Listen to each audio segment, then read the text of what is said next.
자, 오랜만이에요. 거의 일주일 만이네요. 일주 반만. 연휴 잘 보냈길 바라고 지금 숙제도 즐겁게 하고 있길 바랍니다. 숙제 문제들을 열심히 풀었으면 지금쯤 이 라그랑지안 미케닉스를 이용해서 간단한 문제를 푸는 것들을 많이 해봤을 거예요. 지금쯤은. 그래서 어느 정도 익숙해졌으리라 믿고요. 그래야 중간고사를 잘 풀겠죠. 그때 가서 아무리 테이크홈 이그잼이라지만 익숙하지 않은 상태에서 문제를 풀려고 하면 생각대로 잘 안 될 거예요. 그러니까 미리미리 문제를 풀면서 스스로 문제를 풀면서 익히기를 바랍니다. 지금까지 문제는 컨스트레인트가 없는 경우에 대한 문제만 다뤘어요. 그러니까 우리가 그 various of 변분법에서도 constraint가 있을 경우 오일러 이퀘이션이 어떤 식으로 나타내지는지 얘기를 했었죠. 그걸 한번 써볼까요? 그러니까 그때는 인디펜던트 베리어블이 이거는 6장에서 썼던 노테이션을 써볼게요. 인디펜던트 베리어블이 x였고 디펜던트 베리어블이 y였어요. 그래서 어떤 y of x를 찾는 그런 문제였죠. 옵티마이제이션 문제. 그래서 오일러 이퀘이션이 여러 개의 디펜던트 베리어블이 있을 때 뭐 y1, y2, y3 이렇게 있을 때 일반적으로 yi라고 쓰고요. yi의 미분값 이렇게 됐죠. 근데 이때 우리가 constraint가 뭐 예를 들어서 이런 식으로 있다. 그러면 잠깐만, 이 constraint 이게 아니지. constraint가 어떤 펑션 g라는 펑션 뭐에 대한 함수예요? y에 대한 함수겠죠? 예, y와 x. 자, 이런 식의 constraint가 있을 경우, constraint가 또 하나가 아닐 수도 있기 때문에 그 constraint의 인덱스를 j라고 합시다. 여러 개의 constraint가 있을 때 우리가 undetermined multiplier라는 람다를 소개를 했었죠. 도입을 했습니다. 그래서 j는 0, 그죠? 네. 그러니까 이런 constraint가 있을 경우에는 이런 constraint를 dependent variable로 한번 미분한 것에 앞에 아직 determined 되지 않아서 undetermined 된 multiplier인 람다를 introduce 했습니다. 자, 이렇게 해서 문제를 풀었었죠. 그러니까 우리가 구하고 싶은 거는 yi의 x가 있는데 그러려면은 그리고 또 i 람다 j라는 것도 unknown이죠. unknown이 이렇게 있어요. 그러니까 i의 수만큼 unknown이 있고 j의 수만큼 unknown이 있어요. 대신에 i의 수만큼 이런 이퀘이션이 있고요. j의 수만큼 이런 constraint 이퀘이션이 있기 때문에 unknown variable만큼이나 이퀘이션이 주어지기 때문에 우리가 결국에는 문제가 얼마나 복잡하든 결국에는 풀 수 있다는 희망을 가질 수 있었죠. 자, 우리 7장으로 오면서 이제 인디펜던트 베리어블을 피지컬 시스템에서 다이나미컬 시스템에서는 인디펜던트 베리어블을 보통 시간 t라고 두죠. 예. 그리고 디펜던트 베리어블이 뭐 포지션이 될 텐데 어떤 코디네이트가 되죠. 좀 더 제너럴하게는. 그래서 우리가 generalized coordinate의 좌표를 이제 dependent variable을 쓰죠. 그래서 우리가 구하는 거는 이런 generalized coordinate 각각의 시간 디펜던스를 구하는 게 우리의 궁극적인 목표입니다. 그죠? 그리고 constraint는 F라고 줄게요. 자, 이렇게 해서 우리 7장에서는 뭐 결국 같은 얘기인데 그냥 이렇게 이런 꼴로 우리가 오일러 이퀘이션을 쓰게 되죠. 점.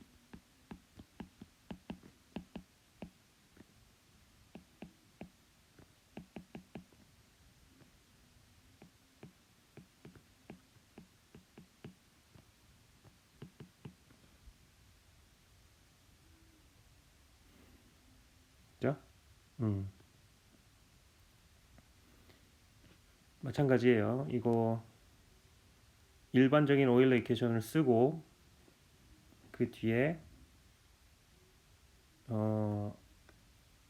constraint 펑션을 dependent variable로 미분한 것 앞에 undetermined multiplier 람다를 도입을 해서 곱해주고 그것을 모든 constraint 조건에 대해서 summation 한 것을 뒤에 붙여주는 것이 바로 오일러 이퀘이션이 됩니다.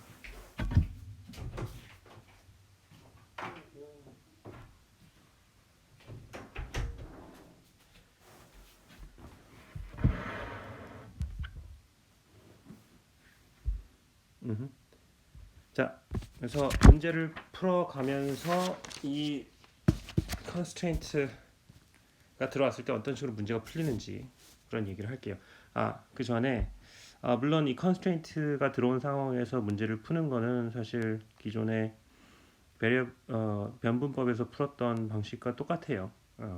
근데 이제 변분법에서 구했었던 이 undetermined multiplier의 의미가 이 meaning이 조금 불분명했는데 우리 피지컬 시스템에서 이 undetermined multiplier의 피지컬 meaning이 어떻게 되는지도 이번에 얘기를 할 겁니다. 자, 피지컬 meaning이 결국에는 여기 그냥 결론부터 얘기를 할게요.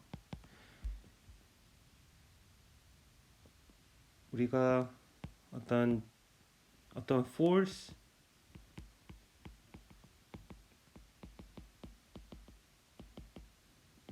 force를 정의를 할 수가 있어요. generalized force.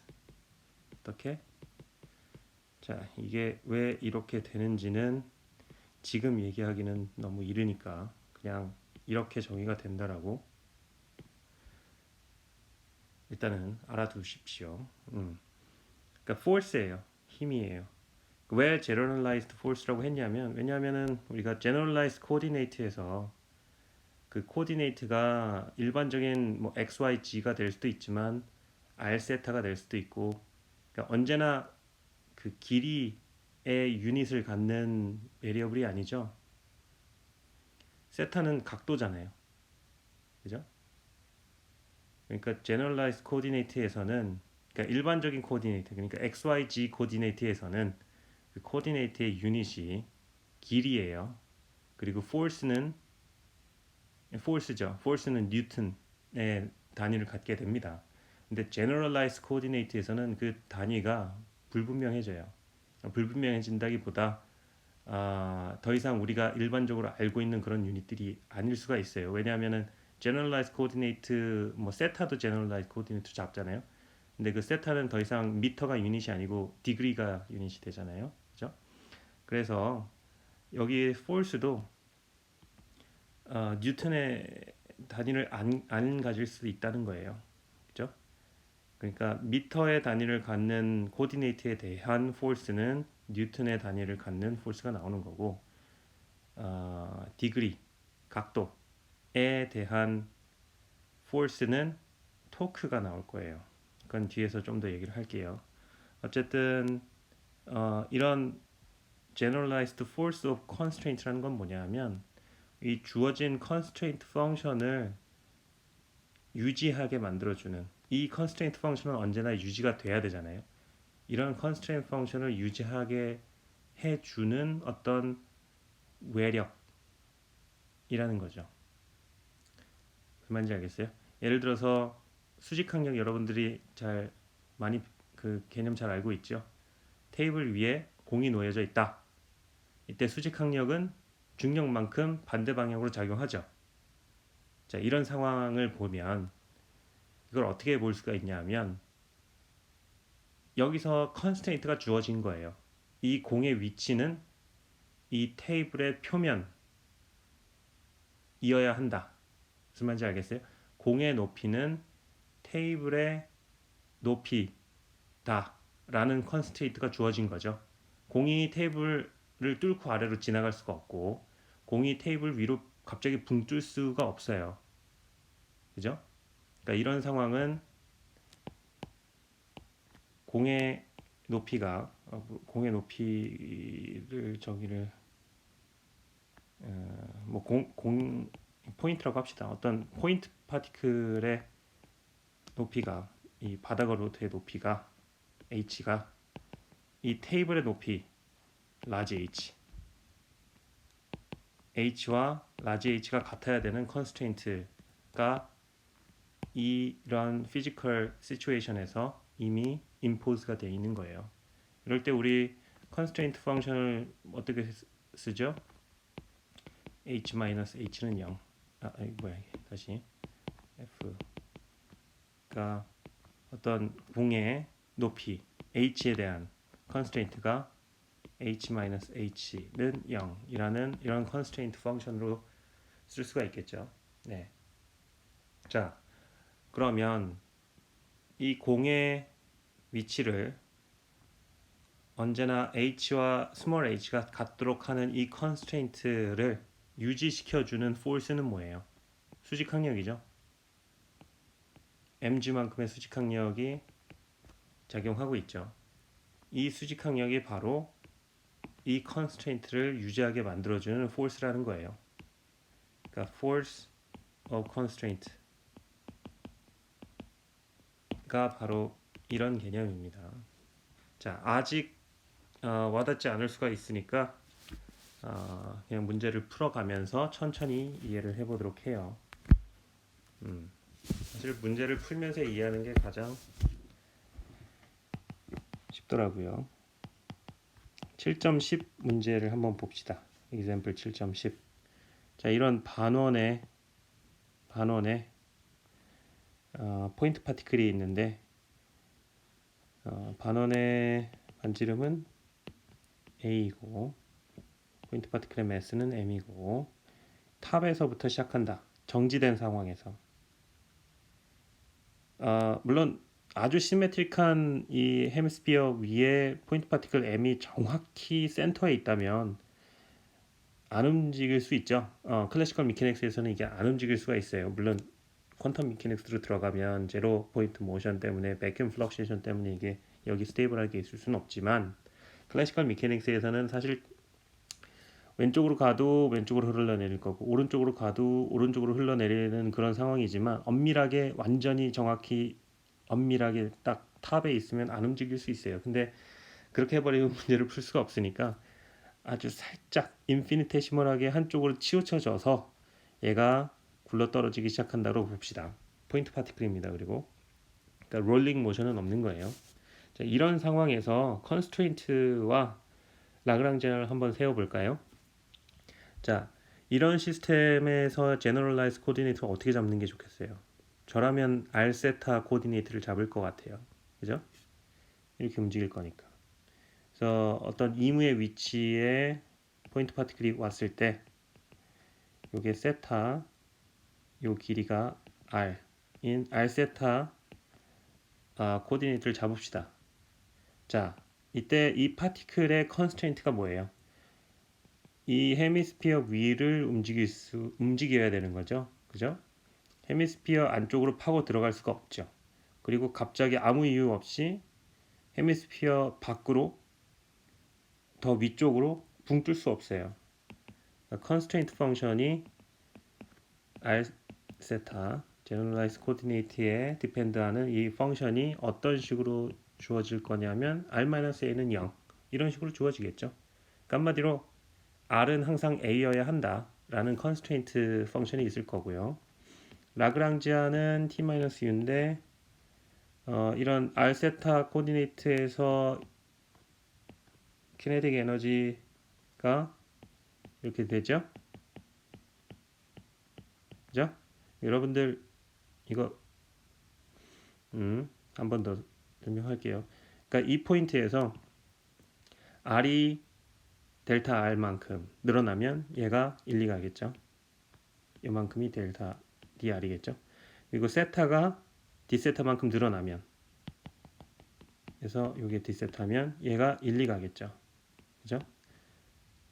근데 우리가 궁금한 거는 이 포인트에서 dr만큼 그리고 d세타만큼 움직였을 때 어디로 가겠어요? 1, 2 가겠죠. dr만큼 가서 d세타로 가든 d세타로 가서 dr만큼 가든 이쪽으로 갈 거예요. 그럼 이 길이 ds는 ds의 제곱은 dr 제곱 플러스 d세타의 제곱이죠. 그죠? 근데 d세타는 뭐예요? sorry.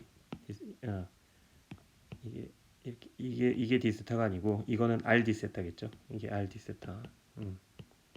자, 이렇게 되니까 속도의 제곱은 뭐 여기에 dt 제곱으로 나눠준 거니까 이렇게 주어지겠죠. 오케이? 자, 여기에 위치 에너지는 어떻게 돼요?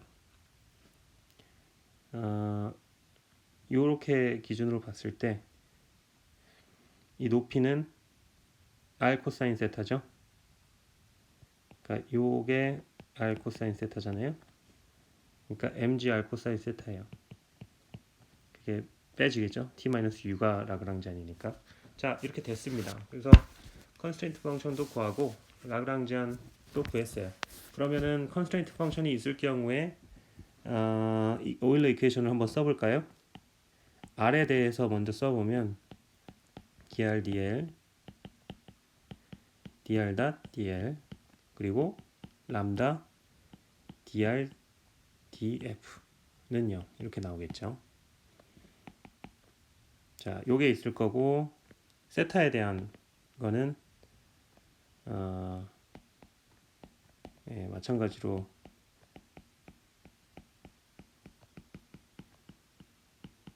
이렇게 써줄 거예요. 오케이?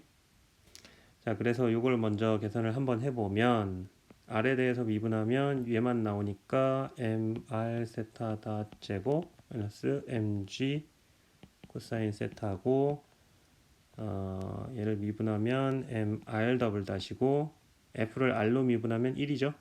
그냥 람다죠.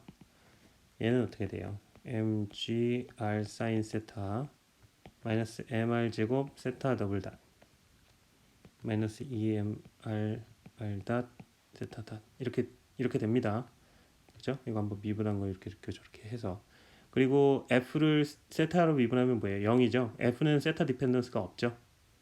여기. 그러니까 얘는 0이에요. 그러니까 람다가 없어져요. 오케이? 자, 그래서 자, 우리 식이 세 개가 나오는 거죠. constraint function 첫 번째 오일러 이퀘이션, 두 번째 오일러 이퀘이션. 그리고 unknown은 뭐예요? r 세타 그리고 람다. 그죠? r 세타 그리고 람다. 세 개의 unknown과 세 개의 이퀘이션이 있으니까 우리는 문제를 풀 수 있어야 됩니다. 자, 그래서 일단 식을 간단하게 하기 가장 편한 건 뭐예요? 이퀘이션 1을 이퀘이션 2와 3에 각각 넣어볼까요? 그렇다는 얘기는 r 대신 a를 넣으란 얘기예요. 2와 3에 r 대신 a를 두면 이는 ma 세타 닷 제곱 마이너스 mg 코사인 세타. 자, 이 뒤에 푸는 거는 그냥 여러분들 뭐 잘 풀 수 있는 대로 그냥 풀면 됩니다. 이건 그냥 수학이니까 산수니까. 그죠? 자, 이렇게 되고요. 여기서 세타 닷에 대한 이퀘이션 오브 모션 어떤 미분 방정식꼴이 나오죠. 이걸 한번 적분을 해보면 양단을 이렇게 적분을 해볼게요. 여기서 마법을 한번 부려볼게요. 세타 더블 닷은 뭐예요? dt분의 d 세타 닷이죠. 그거를 d 세타에 대해서 적분을 해볼게요. 그러니까 양쪽을 d 세타에 대해서 적분하는 거예요. 자, 이렇게 한 게 ag 사인 세타 d 세타니까 이게 이렇게 되는 거죠. 네, 요게 다시 쓰면 d세타 닷에 요게 뭐예요? 이게 세타 닷이죠. 그러니까 세타 닷을 세타 닷을 세타 닷으로 적분하는 겁니다. 그죠? 그래서 이게 2분의 1 세타 닷 제곱 꼴이 나와요. 물론 거기에 이제 어떤 인테그레이션 컨스턴트가 들어가겠죠. 그래서 이 식은 세타 닷 제곱은 얘를 적분하면 a분의 g 코사인 세타에 어떤 컨스턴트 c가 들어갈 텐데, 근데 우리 이니셜 컨디션이 뭐예요? 세타가 0일 때, 그러니까 이니셜일 때 세타 닷이 0이었다. 그러니까 레스트 상태에서 시작했다라는 컨디션을 넣으면, 이게 0이면 여기 코사인 세타는 1이 되잖아요. 그러니까 c가 뭐가 돼야 돼요? a분의 g가 돼야 돼요. 그죠? 그러면 세타 닷의 제곱은 a분의 g 1 마이너스 코사인 세타가 돼야 됩니다. 자, 그러면 이미 이제 뭐 이런 한번 사실은 세타에 대해서 한 번 더 적분을 해야 세타의 정확한 이 식을 풀 수 있겠지만, 지금 우리가 그거가 관심이 있다기보다 이건 시간 문제니까 이걸 뉴메리컬하게 풀든 적분을 열심히 하든 일단은 그러면 되는 거고요. 자, R에 대한 이퀘이션 2를 다시 볼까요? 자, 이거를 이퀘이션 4라고 봅시다. 그러니까 세타 닷의 세타 디펜던스를 구했으니까 요거를 이제 세타 닷이 있는 이퀘이션 2에 넣어봅시다. 그래서 4를 이에다가 넣으면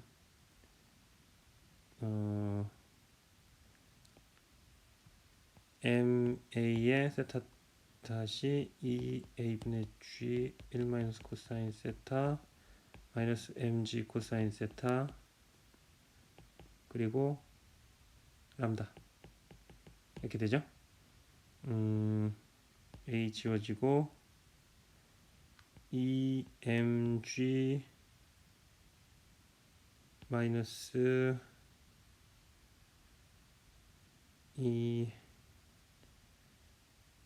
EMG 마이너스 EMG 코사인 세타 마이너스 MG 코사인 세타가 3MG 코사인 세타죠. 플러스 람다는 0. 자, 그럼 람다는 MG로 묶어주면 3 코사인 세타 마이너스 2예요. 오케이? 람다가 3MG MG 3 코사인 세타 마이너스 2라는 어떤 그런 함수예요. 앞에서 잠깐 얘기했었던 force of constraint를 한번 계산해 볼게요. 그러니까 Q 어떻게 주어진다 그랬죠? 가장 제너럴하게는 이렇게 주어지는데 컨스트레인트가 여러 개 있을 경우, 지금 컨스트레인트가 하나니까, 그리고 J가 뭐예요? 그냥 그 generalized coordinate에 대한 인덱스였죠.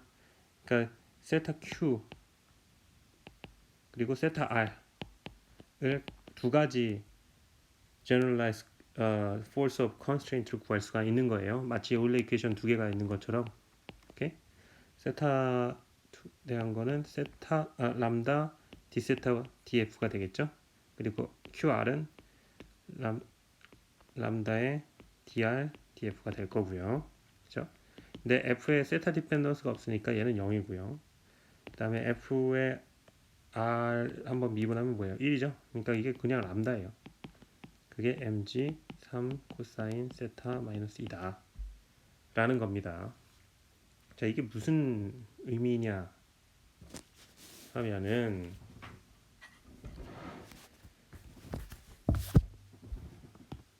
Q 세타라는 거는 세타 방향, 유닛 벡터 세타 방향으로의 force라고 보면 돼요. 사실은 generalized force, 그러니까 우리가 아는 토크에 해당하는 겁니다.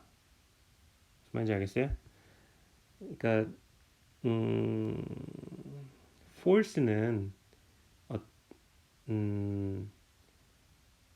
거리가 바뀌는, 그죠? F는 MA가 이거잖아요. 그죠? X가 바뀌는 변화량을 주는 소스예요. 그죠?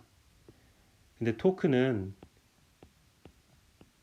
이 세타가 바뀌는 변화량을 주는 소스예요.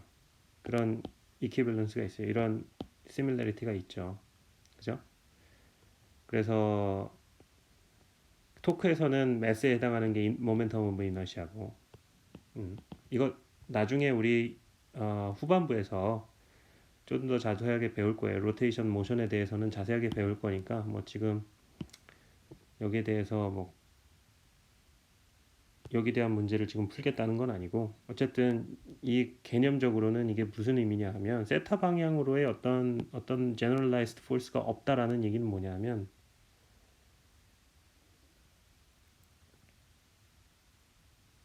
세타 방향으로 힘을 안 받는다는 거예요. 여러분들 세타 방향 어디 무슨 방향인지 알죠? 예를 들어 세타가 여기였을 때 포인트에서의 세타 방향은 이 방향이에요. 오케이? 세타가 여기였을 때의 세타 방향은 이 방향입니다. 유닛 벡터의 방향이 바뀌는 거예요. 알세타 코디네이트에서는 유닛 벡터의 방향이 알세타의 세타의 방향의 세타의 값에 따라 바뀌는 거예요. 그죠? 다 알고 있죠? 혹시나 몰라서 이런 거 잘 모르고 그냥 지나가면 나중에 엄청난 혼란이 올 거예요. 이런 것들을 지금 하나하나 혹시나 자기가 제대로 알고 있는지 짚고 넘어가는 게 중요합니다. 기초가 튼튼해야 나중에 고생을 안 해요. 어쨌든 세타 방향으로 어떤 토크를 받지 않는다는 게 무슨 말인고 하니, 그러니까 프릭션이 없다는 얘기예요. 그냥 이 파티클이 슥 미끄러진다는 거예요. 예? 프릭션이 있었다면은 그 프릭션 얘가 이렇게 움직이려고 하면 그 반대 방향으로 힘을 받겠죠. 그죠? 세타 방향으로 힘을 받는다는 얘기예요. 자, 이 QR은 무슨 의미냐 하면 이 파티클 M이 R 방향으로 이만큼의 힘을 받는다는 거예요. 오케이? R 방향이 뭐예요? 이 방향, 뭐 이 방향일 수도 있고 이 방향일 수도 있는데 어쨌든 이 방향이라는 거예요. 그 방향으로 mg3 코사인 세타 마이너스 이만큼의 힘을 받는다. 이게 뭐예요? 이게 수직 항력이에요. 그러니까 앞에서 예를 들었던 테이블에 파티클이 놓여 있는데 이 파티클이 테이블 위에서만 움직일 수 있게 하는 움직이는 컨스트레인트를 주는 컨스트레인트 포스는 뭐냐? 수직 항력이다. 그래서 mg다. 이건 그냥 인투이티브하게 계산이 됐었죠. 근데 여기서는 테이블이 원형이라는 점이 다른 거고요. 그 위에서 그 원형 테이블 위에서 움직이는 파티클이 있는데 이 원형 테이블 위에서만 움직이려고 하는 컨스트레인트를 만족시키기 위해서 어떤 컨스트레인트 포스가 필요하냐? 이만큼의 수직 항력이 필요하다는 거예요. 세타가 바뀌면 수직 항력도 바뀌는 거예요. 그죠? 방향은 이쪽 방향이 있죠. 수직 항력은 바깥쪽으로 밀어내는 방향이어야 되니까. 자, 한번 볼까요? 세타가 0일 때 파티클이 딱 탑에 있을 때 QR이 얼마예요? mg 3-2 mg죠. 이거는 마치 평평한 테이블에 위에 있는 상황이랑 똑같죠. 움직임도 없고 딱 한 위치에 고정되어 있으니까 얘가 받는 중력만큼 위로 수직 항력을 받아야 이 위치가 유지가 될 거예요. 이 컨스트레인트가 만족이 될 거예요. 그죠? 이 컨스트레인트를 만족시키는데 필요한 힘은 mg고 우리가 앞에서 구했던 QR이 제대로 대변해주고 있어요. 그러면 세타가 점점 커지면 예를 들어 살짝 각도가 생기면 이 수직 항력이 조금씩 약해지기 시작해요. 왜냐하면은 어느 정도 내려오는 운동을 하고 있잖아요. 그러니까 원래 mg보다 적은 힘을 주고 있는 거죠. 그러니까 이 파티클에서 보면 이 방향으로 mg의 힘을 받고 이 r 방향으로 mg 3 코사인 세타 마이너스 2의 힘을 받겠죠. 물론 이게 mg보다 작으니까 지금 그림을 좀 잘못 그리긴 했는데 이게 mg면 이게 수직항력이겠죠. 그 방향이 이 방향일 거예요. 그렇죠? 자, 그래서 이 수직항력이 0이 되는 세타를 우리가 구할 수가 있어요. 언제예요? 코사인 세타가 3분의 2일 때. 그때 세타를 세타 낫이라고 할게요. 이 세타 낫이 얼마냐면 48.2도예요. 그러니까 48.2도면 한 이 정도 되겠죠. 파티클이 쭉 내려가다가 이 정도 되면 세타 낫에 도달하면 이제 수직 항력이 없어져요. 그죠? 수식상 그렇죠. 그게 무슨 뜻인고 하니 세타가 세타 낫에 도달하면 그 이후로부터는 이 파티클이 이 스피어 원형 테이블로부터 분리가 되기 시작한다는 뜻입니다. 무슨 말인지 알겠어요? 원형 테이블이 있는데 파티클이 쭉 미끄러지다가 세타 낫이 되는 순간 얘가 슉 가다가 그림을 좀 슉 하면 점점 속도가 빨라지겠죠? 너무 빨라져가지고 얘가 이제부터는 슈 이렇게 여기서 벗어난다는 얘기입니다. 이 포인트부터. 오케이? 이제 이런 문제를 우리는 풀 수가 있어요. 이런 문제를 풀 수가 있습니다.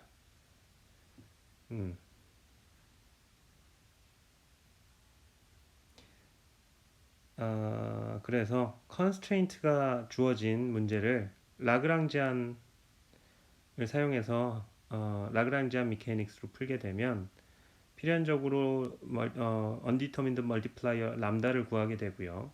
그 람다에 해당하는 constraint force를 구하게 되고요. 그 constraint force는 정말 피지컬 미닝이 있는 퀀터티라는 거예요.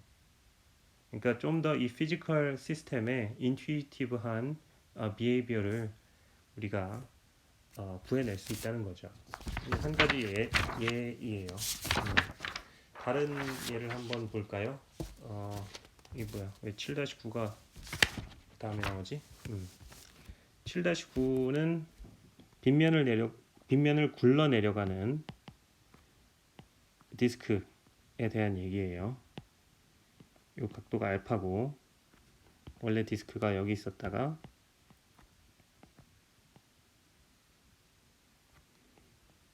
이만큼 y만큼 내려왔다고 봅시다. y만큼 내려오는 동안 디스크가 세타만큼 돌았다고 봅시다. 오케이? 자, 이 빗면을 굴러 내려오는 이게 지금 이 디스크가 구르는 중이에요. 그죠? 이 디스크가 빗면을 굴러 내려올 때 미끄러지지 않고 굴러 내려온다고 봅시다. 미끄러지지 않는다. 그죠? 미끄러지지 않는다는 건 뭐예요? 헛돌지 않는다는 거죠. 그러니까 이 디스크가 세타만큼 돌면서 지나간 세타만큼 돌면서 이 매 포인트마다 이 표면과 딱딱딱 맞아 떨어진다는 얘기예요. 수식적으로 쓰면 y는 이 반지름이 r이라고 했을 때 r세타다 라는 뜻입니다. 그렇죠? 이게 미끄러지지 않는다라는 컨스트레인트예요. 그럼 컨스트레인트 펑션을 쓸 수가 있겠죠. f는 r셋 자 여기서 제너럴라이즈 코디네이트는 y세타죠. 그래서 y-r세타가 0이다. 이게 미끄러지지 않는다라는 컨스트레인트 펑션이 되는 겁니다. 자, 이때 키네틱 에너지는 2분의 1 라지 m 이 디스크의 매스가 라지 m이라고 했어요. y 닷 제곱 이 리니어한 모션에 의한 키네틱 에너지와 그리고 로테이셔널 모션에 의한 로테이셔널 에너지가 있겠죠. 2분의 1 i 세타 닷 제곱이 됩니다. i가 모멘텀 오브 이너시아죠. 디스크일 때 모멘텀 오브 이너시아는 2분의 1 mr 제곱이에요. 이거는 뭐 나중에 배우겠지만 그러면 2분의 1 m 제곱 4분의 1 mr 제곱 세타 닷 제곱 자 이렇게 됩니다. 오케이? 그리고 포텐셜 에너지는 이게 y만큼 갔을 때 이만큼 떨어지죠. 그게 얼마예요? y 사인 세타죠. y 사인 알파죠. 그럼 키네틱 포텐셜 에너지는 mg의 마이너스 y 사인 알파예요. 오케이? 그래서 L을 쓸 수가 있죠. 이런 식으로. 자, 이렇게 해서 오일러 이퀘이션을 또 쓰면 y에 대해서 한번 쓰고 세타에 대해서 한번 써야겠죠. 그럼 y에 대해서 한번 쓰면은 뭐예요? 라그랑지안을 y로 한번 미분한 거에 마이너스 y 닷으로 미분한 걸 시간에 대해 미분한 거. 그죠? mg 사인 알파 마이너스 my 닷 이렇게 되고요. 그 다음에 람다 로 f df dy 이렇게 나오는데 df dy가 1이죠. 그러니까 그냥 이렇게 나오는 거예요. 이렇게 되고요. y에 대한 거 세타에 대한 것도 해보면 mr 제곱 더블 닷에 람다 세타는 세타 디펜던스가 없으니까 이렇게만 나오죠. 요게 람다의 로 f dfd 세타인데 세타에다 한번 미분하면 뭐예요? 요게 마이너스 r이죠. 그죠? 그러면 요 식이 마이너스 마이너스 람다 r 이렇게 되는 겁니다. 그러면은 요게 1번식, 요게 2번식, 3번식은 이거죠. 오케이? 그래서 우리가 결국 구하고 싶은 거는 식이 3개고 우리가 그리고 구하고 싶은 거는 y의 시간 디펜던스, 세타의 시간 디펜던스, 그리고 람다의 뭐 제너럴하게 말하면 시간 디펜던스죠. 그래서 이것도 이리저리 굴려가면 돼요. 자, 3번 컨스트레인트를 2번에 한번 넣어 봅시다.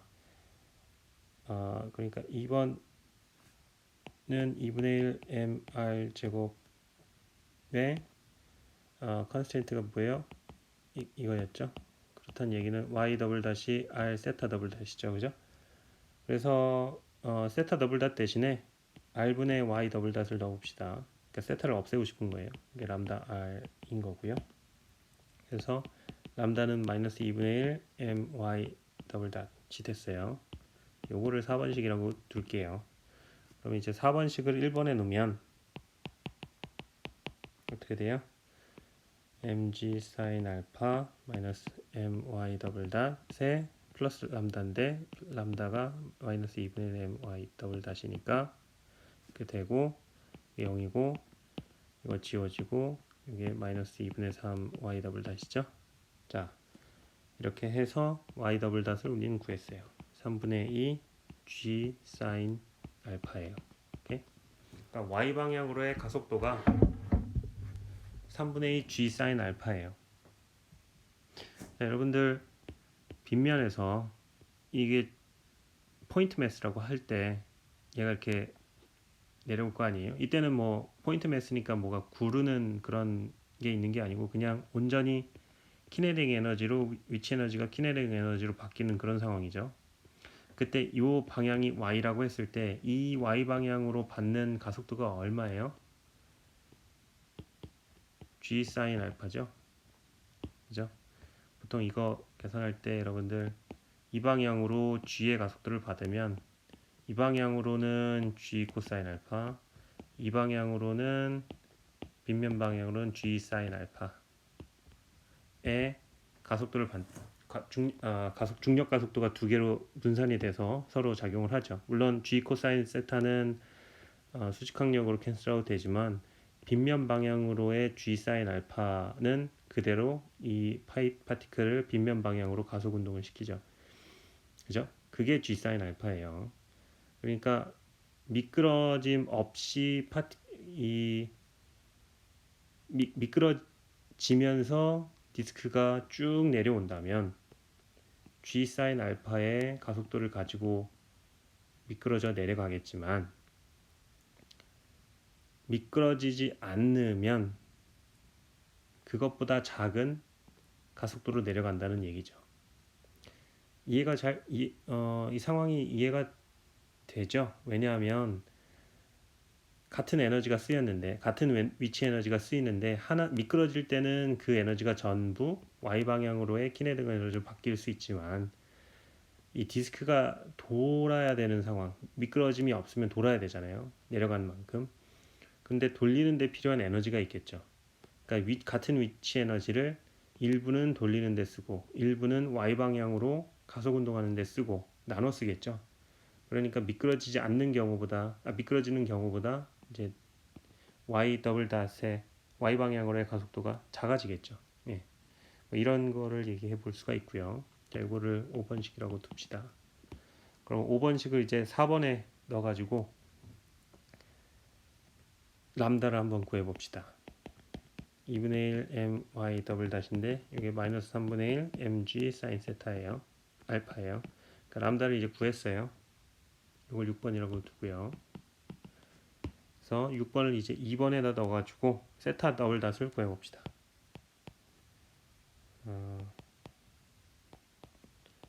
네, 2분의 1 mr 제곱 뭐 이렇게 되죠? 네, 그래서 람다를 여기다 놓고 정리를 어쩌고 저쩌고 하면 어떻게 나오냐면 3분의 2 r g 사인 알파 이렇게 나옵니다. 그러니까 세타 뭐예요? 회전은 롤링하고 있는 디스크에 angular velocity acceleration이죠. 그죠? angular acceleration. 자, 이렇게 되고요. 그럼 다 구한 거예요. 그죠? y 더블 닷, 세타 더블 닷, 감마가 아니고 람다. 자, 그러면은 다시 generalized force를 한번 구해 봅시다. 두 가지가 있겠죠. y 방향, 세타 방향. qy는 람다 y분의 df dy고 이게 1이니까 이게 람다고 그냥 이거는 3분의 1 mg 사인 세타가 되는 거고요. 세타 방향으로도 구할 수가 있죠. 이렇게 되죠. 세타로 미분하면 마이너스 r이 나오니까 그럼 이게 뭐예요? 3분의 1 mg 사인 알파의 r. 자, 이런 값이 나왔는데 자, 이거를 살펴보면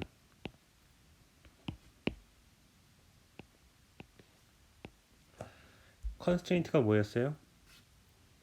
이 디스크가 빗면을 타고 내려올 때 미끄러지지 않는다는 거였죠. 미끄러지지 않으려면 이 빗면을 내려오면서 이 디스크는 회전 운동을 할 수 있게 어떤 토크를 받아야 됐었을 거예요. 그죠? 자, 그래서 그런 상황이고 여기서 구한 이 generalized force y 방향으로의 force는 이 접점에서 y 방향으로 받는 이 접점에서 y 방향으로 마이너스가 반대 방향이죠. 3분의 1 small m r 사인 세타만큼의 힘이에요. 이게 무슨 힘이에요? 이건 프릭션이에요. 프릭션. 그죠? 자, 미끄러지지 않으려면 당연히 프릭션이 있어야겠죠. 프릭션이 없으면 미끄러지겠지. 그죠? 그래서 이 디스크가 롤링을 하면서 미끄러질 때 다시 롤링을 하면서 굴러 내려올 때 표면과의 미끄러짐이 없으려면 딱 이 정도의 프릭션을 받아야 된다는 얘기입니다. 더도 말고 덜도 말고. 그게 이 QY의 의미예요. 이렇게? 그 Y 방향으로 받는 힘이라고 했으니까. 자, Q 세타는 그것 곱하기 R이죠. 그 force 곱하기 R이에요. 이게 뭐예요, 지금? force 곱하기 R. 이 디스크가 받는 토크예요. 이거는 토크입니다. 이 디스크가 받는 토크가 바로 generalized force예요. 우리 토크는 FD 어떻게 하지? R 크로스 P. R 크로스 P가 아니고 R 크로스 F 이렇게 주어지죠. 토크는 어쨌든 힘 곱하기 그 작용점과 센터의 거리를 라지 R인데 그 곱이 바로 토크라는 거죠. 그러니까 세타 방향으로 받는 generalized force는 토크예요. 오케이? 이 프릭션 때문에 받는 토크 토크가 있고 그 토크 때문에 이 디스크가 도는 거예요. 그 도는 정도가 얘가 돌아가면서 진행하는 길이만큼이 여기 빗면을 진행한 거리 y가 되도록 절묘한 적당한 아주 적당한 토크를 이렇게 받는 겁니다. 오케이? 그래서 이 빗면을 굴러 내려가는 디스크가 받는 프릭션과 그에 따른 토크를 정확히 이런 라그랑지 멀티플라이어를 가지고 제너럴라이즈드 포스를 구하면서 알 수가 있습니다. 자, 근데 우리가 문제를 풀 때 이런 식으로 풀 수도 있죠.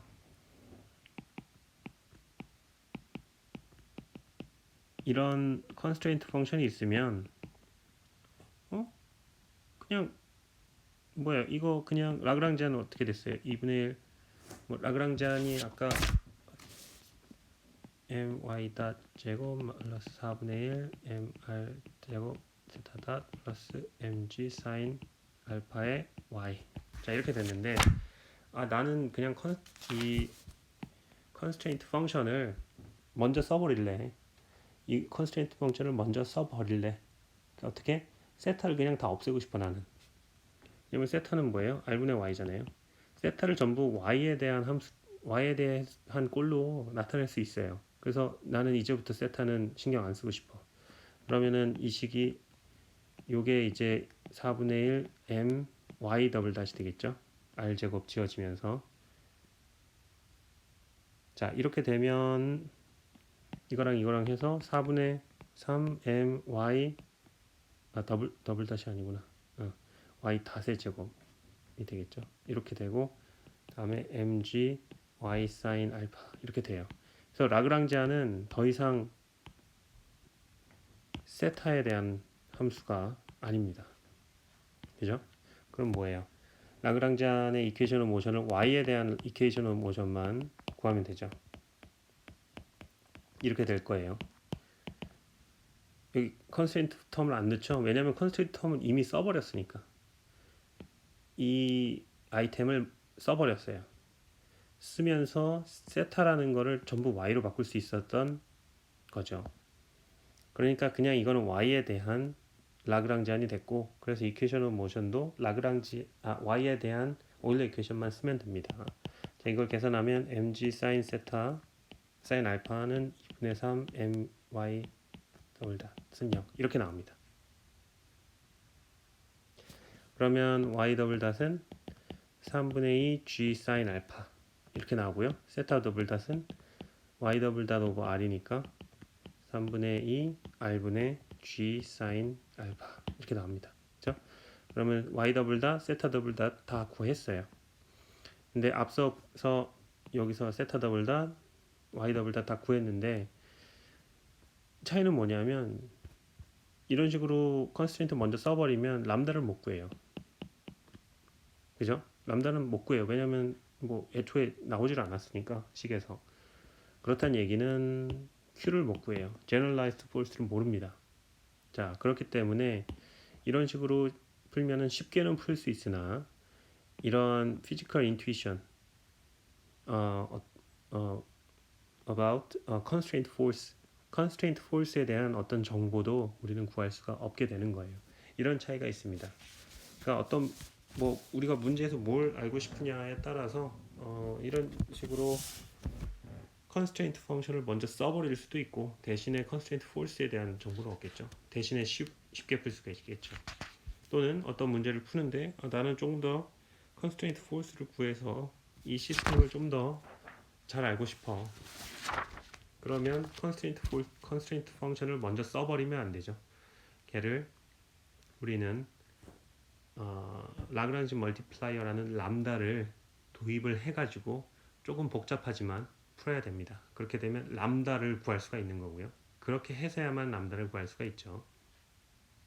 그래서 그걸로 Generalized Force를 구해서 이 시스템에서 일어나는 일들을 조금 더 설명을 잘 할 수가 있는 그런 풀이법을 우리는 할 수가 있습니다. 자,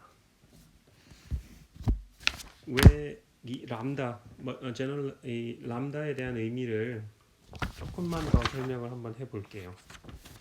오케이. 람다는 어떤 미닝을 가지고 있는지 가장 최대한 간단한 예를 한번 들어볼게요. 자, 우리 이 렉처 노트에 다 있는 내용이긴 한데, 자, 포스텍에 있으니까 포스코는 뭐 하는 거예요? 기업은 언제나 이윤을 창출하려고 하죠. 이윤을 창출하기 위해서 투자가 필요하죠. 그게 인력이 될 수도 있고 재료가 될 수도 있고 그래요. 그죠? 그래서 맨파워를 H라고 봅시다. 그 다음에 재료, 철강 회사니까 스틸을 S라고 둡시다. 스틸의 양, 맨파워의 양. 자, 이랬을 때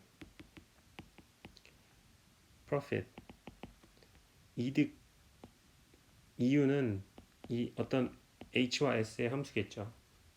그죠? H가 늘어나면 profit도 늘어날 거예요. 그 다음에 재료가 늘어나도 profit이 늘어날 거예요.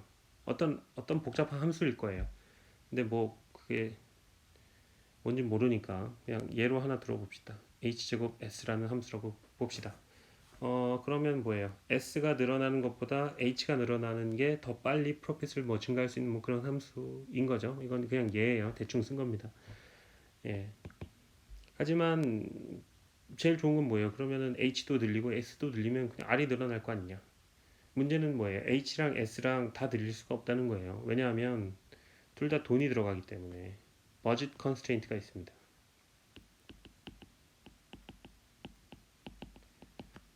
어떤 함수가 있을 텐데 사람을 한 명 하여하는데 2만큼의 돈이 들고 스틸을 하나 사는데 4만큼의 돈이 든다고 봅시다. 요게 어떤 컨스턴트 어떤 값 B라는 컨스턴트 이거나 뭐 작거나 근데 물론 다 써야 최대한의 베네핏을 얻을 테니까 이걸 이퀄 B라고 둡시다. 그게 100이라고 둡시다. 100만 원이든 뭐 어쨌든 자 이렇게 되면 자2H 플러스 4S가 100이라는 컨스트레인트를 가지고 있는 하에서 R을 맥시마이즈를 해주는 문제가 됩니다. 뭐 물론 뭐 이 컨스트레인트에서 S는 25 마이너스 2분의 H 이렇게 해서 S 대신에 H를 두면 H에 대한 3차 함수가 되니까 그걸 뭐 미분해 가지고 익스트리먼 포인트를 찾아서 R이 맥시멈이 되는 값을 찾을 수도 있어요. 그거는 뭐 당연히 그렇게 할 수 있어요. 네. 근데 뭐 그거는 조금 calculus of variation을 배우지 않은 학생들은 그렇게밖에 못 푸는데 calculus of variation을 배운 학생은 조금 다르게 풀 수도 있을 거다라는 겁니다. 이거를 어떻게 보는 거냐 하면요. 그래프로 한번 그려볼게요. HS 그래프를 한번 그려봅시다. 그러니까 S는 H제곱분의 R이죠. 그러니까 R이 주어졌을 때 R이 어떤 값을 예를 들어서 R이 만일 때 이런 커브가 나오겠죠. R이 만일 때 R이 15,000일 때 어떤 커브가 나오겠어요? 이런 커브가 나오겠죠.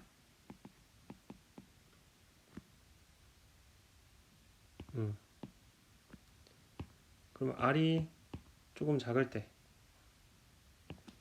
R이 5,000일 때는 이쪽에 이런 커브가 나오겠죠. 그렇죠? 자, 이런 상황입니다. 그러니까 R을 키우면 점점 이 HS 커브, 요거를 만족하는 HS 커브가 이쪽으로 이렇게 갈 거고요. R이 작아지면 점점 이렇게 가겠죠. 그죠? 자, 이런 상황이고요. 그러니까 R이 커지면 커질수록 우리가 원하는 게 R이 커지면 커질수록 좋은 거죠. 자, 그런데 이 버짓 컨스트레인트를 한번 그려봅시다. 이건 어떻게 되냐면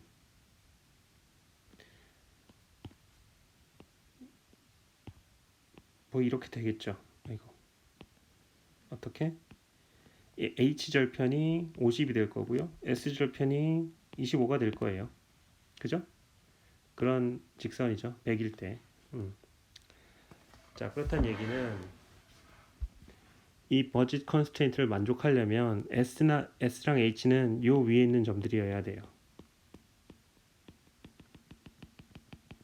오케이? 뭐 좀 더 말하자면 이 선 아래에 있는 점들이어야죠. 그러니까 요게 100보다 작아야 될 테니까. 오케이? 그러니까 이 컨스트레인트, 이 라인 아래에 있는 S와 H의 조합만이 가능한 거예요. 오케이? 그런 상황에서 R이 맥시멈이 되려면 자, 이 커브를 따라가는 이 점들은 전부 R이 5000인 커브였죠. 그러니까 H랑 S 조합이 2포인트일 때도 R이 5000이고 2포인트에도 R이 5000이고 2포인트에도 R이 5000이고 여기에 어떤 포인트에 있어도 다 R은 5000이에요. 오케이? 그리고 얘는 여기에 어떤 포인트에서도 R은 만이에요.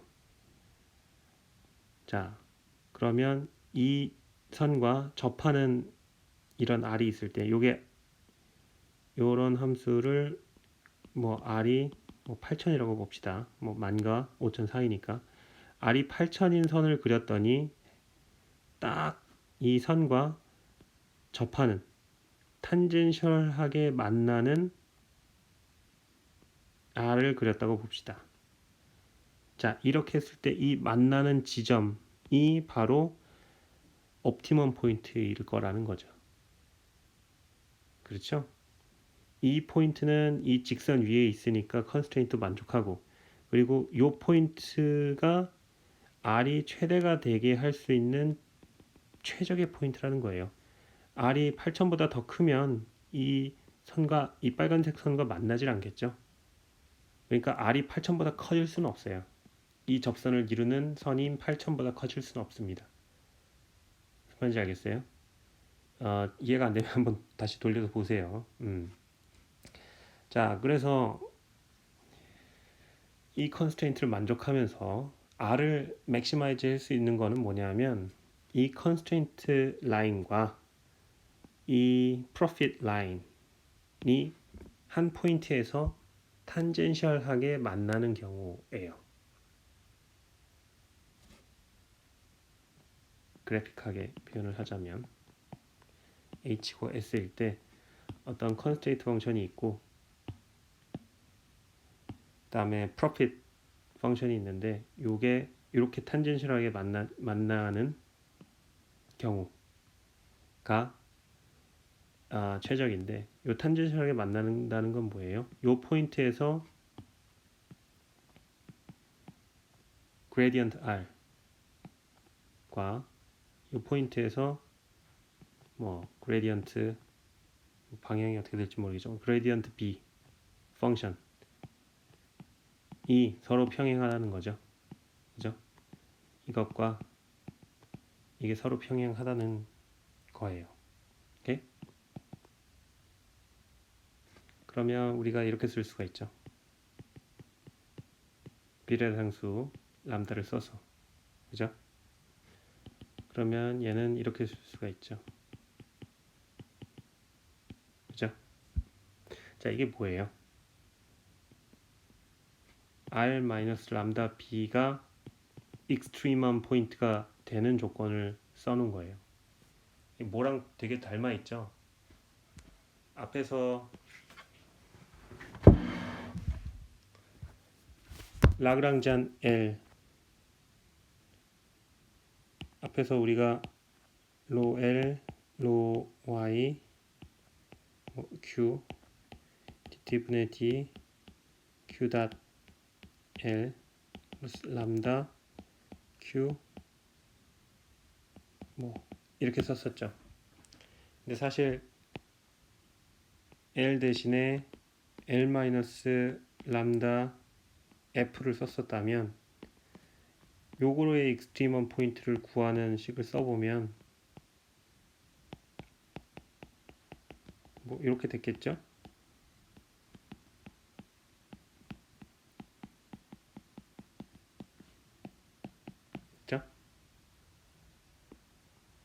근데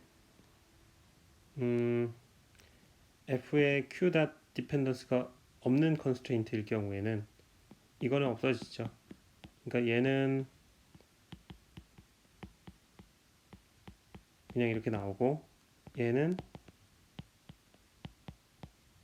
이렇게 나오고 그다음에 요게 바로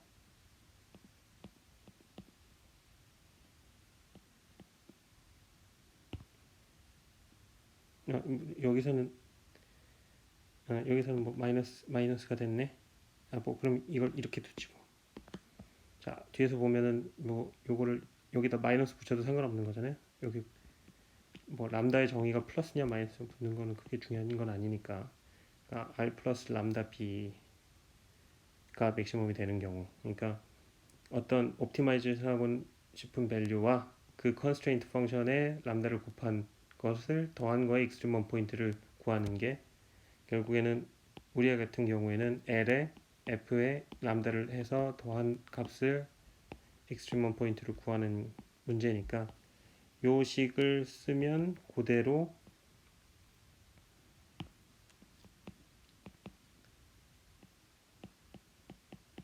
이 식으로 오죠. 여기 이 식으로 오죠. 이게 정확히 이거죠. 그죠? 이게 우리가 캘큘러스 베리에이션에서 또 구했었던 컨스트레인트가 있을 경우의 오일러 이퀘이션이에요. 오케이? 자, 그래픽하게는 이런 의미가 있습니다. 오케이? 컨스트레인트가 있는 경우, 그 선이 있는 경우, 그 컨스트레인트 펑션이 어떤 b라는 함수예요. 그리고 우리가 맥시마이즈 하고 싶은 함수가 r이에요. 그 둘이 접할 때의 그 포인트가 바로 이 r이 맥시멈이 될 수 있는 엄밀히 말하면 익스트리멈이 될 수 있는 포인트고요.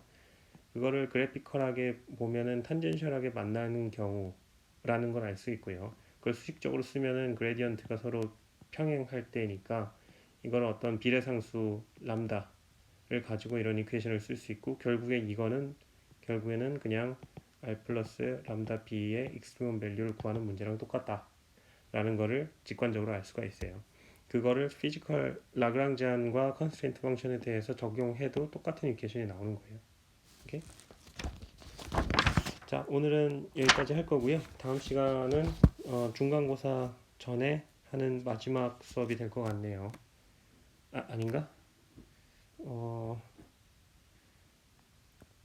그런가? 아니지. 오늘 하고 다음 주에 두 번 수업하면은 그 다음 주에 이제 시험 주간이 될 겁니다. 그래서 일단 계획은 다음 주 화요일 날 진도를 다 끝내고요. 다음 주 목요일쯤에는 문제풀이 위주로 좀 해볼게요. 그래서 뭐 모르는 문제나 풀고 싶은 문제가 있으면은 보내주고요. 없으면은 내 마음대로 몇 문제 풀어주고 정리를 하도록